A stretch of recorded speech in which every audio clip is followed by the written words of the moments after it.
Hello ಗೆಳೆಯರೆ, welcome to S speeching Kannada channel. ಈ ಒಂದು ವಿಡಿಯೋದಲ್ಲಿ ರಕ್ಷಾಬಂಧನದ ಬಗ್ಗೆ 10 ಸಾಲುಗಳು ನೋಡ್ತೋಣ. ಈ ಒಂದು 10 ಸಾಲುಗಳು ಪುಟ್ಟ ಮಾಹಿತಿ ಅಂತ ನಿಮಗೆ ಇಷ್ಟವಾದ್ರೆ ಒಂದು ಲೈಕ್ ಅನೇಕ ವಿಡಿಯೋ ಪ್ರೋತ್ಸಾಹ ತುಂಬ ಸಿಗುತ್ತೆ. ಇನ್ನೊಬ್ರಿಗೂ ಶೇರ್ ಮಾಡೋದು ಸಾಧ್ಯ. ಇಂಥ ಅನೇಕ ವಿಡಿಯೋ ಚಾನಲ್ ಸಬ್ಸ್ಕ್ರೈಬ್ ಆಗಿ. ಹಾಗೆ ನಿಮ್ಗೆ ಯಾವ ರೀತಿಯ ಪ್ರಬಂಧ, ಯಾವ ರೀತಿಯ ಒಂದು ಪತ್ರಲೇಖನ ಬೇಕಂತೇಳಿ ಕಾಮೆಂಟ್ ಮಾಡಿ. ಆ ವಿಷಯಕ್ಕೆ ತಕ್ಕಂತ ನಾವು ವಿಡಿಯೋ ಮಾಡಲು ಪ್ರಯತ್ನ ಮಾಡ್ತೇನೆ ಅಂತ ಹೇಳ್ತಾ, ಹಾಗೆ ಒಂದು ಮಾಹಿತಿ ತಿಳಿತಾ ಹೋಗೋಣ ಬನ್ನಿ. ಮೊದಲನೇ ಪಾಯಿಂಟ್ ನೋಡಿ,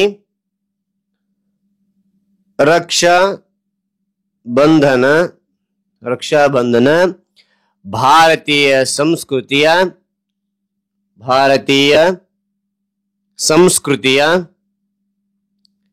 ಪ್ರೀತಿಯ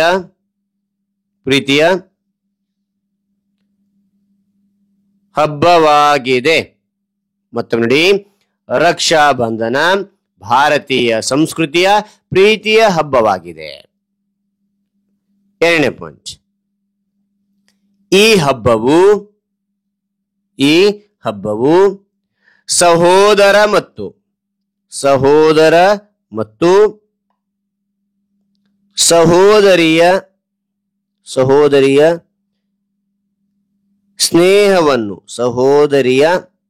ಸಹೋದರಿಯ ಸ್ನೇಹವನ್ನು ತೋರಿಸುತ್ತದೆ.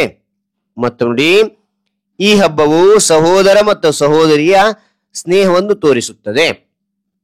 ಓಕೆ, ಅದಾದ ನಂತರ ನೋಡಿ ಮಕ್ಕಳೇ, ಮೂರನೇ ಪಾಯಿಂಟ್ ನೋಡಿ,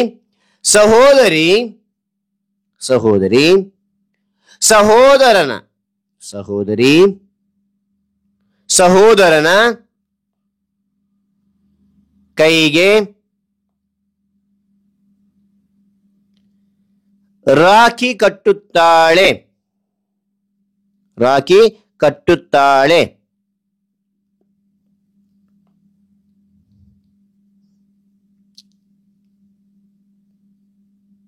ನಾಲ್ಕನೇ ಪಾಯಿಂಟ್, ರಾಖಿ ಎಂದರೆ ರಕ್ಷಣೆಯ ಸಂಕೇತ.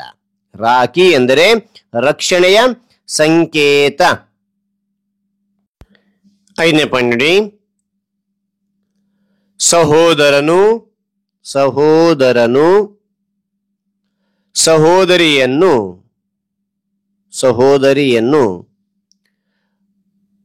ರಕ್ಷಿಸುವೆನೆಂದು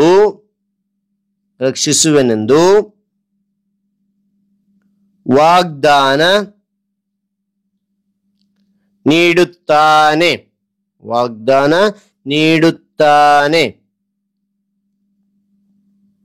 ಓಕೆ, ಮತ್ತೊಮ್ಮೆ ನೋಡಿ, ಸಹೋದರನು ಸಹೋದರಿಯನ್ನು ರಕ್ಷಿಸುವೆನೆಂದು ವಾಗ್ದಾನ ನೀಡುತ್ತಾನೆ.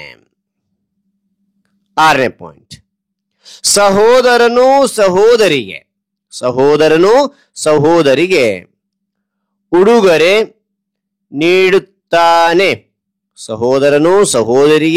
ಉಡುಗೊರೆ ನೀಡುತ್ತಾನೆ.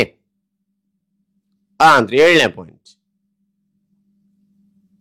ಈ ಹಬ್ಬವು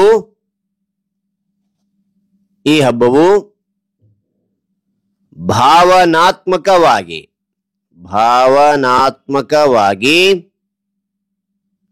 ಕುಟುಂಬದ ಬಂಧವನ್ನು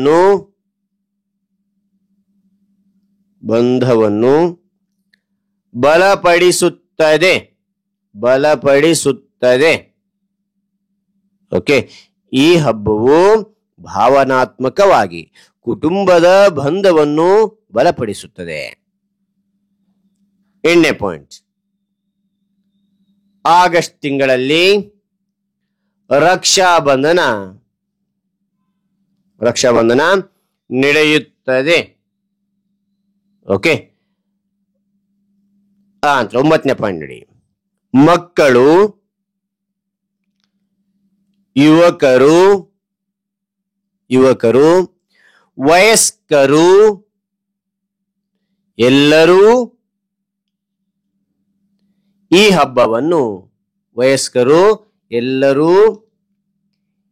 ಹಬ್ಬವನ್ನು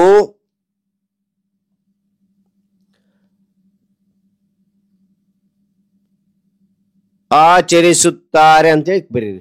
ಓಕೆನಾ? ಅಂತ 10ನೇ ಪಾಯಿಂಟ್, ರಕ್ಷಾಬಂಧನವು ಪ್ರೀತಿಯ, ನಂಬಿಕೆಯ, ಬಂಧದ ಹಬ್ಬವಾಗಿದೆ. ಮತ್ತೊಮ್ಮೆ ರಕ್ಷಾಬಂಧನವು ಪ್ರೀತಿಯ, ನಂಬಿಕೆಯ, ಬಂಧದ ಹಬ್ಬವಾಗಿದೆ ಅಂತಕ್ಕಂಥದ್ದು. Okay, right. ಹಾಗಾದ್ರೆ ಈ ಒಂದು ಮಾಹಿತಿ ಅಂತ ಇಷ್ಟವಾದ್ರೆ ಒಂದು ಲೈಕ್, ಅನೇಕ ವಿಡಿಯೋ ಪ್ರೋತ್ಸಾಹ ತುಂಬಾ ಸಿಗುತ್ತೆ. ಇನ್ನೊಬ್ಬರು ಶೇರ್ ಮಾಡಿ ಸಾಧ್ಯ. ಇಂಥ ಅನೇಕ ವಿಡಿಯೋ ಚಾನಲ್ ಸಬ್ಸ್ಕ್ರೈಬ್ ಆಗಿ ಮತ್ತೊಂದು ಹೊಸ ವಿಷಯದೊಂದಿಗೆ ಮತ್ತೊಂದು ಹೊಸ ವಿಡಿಯೋದಿಂದ ಭೇಟಿ ಆಗ್ತೇನೆ. Thank you for watching. Bye.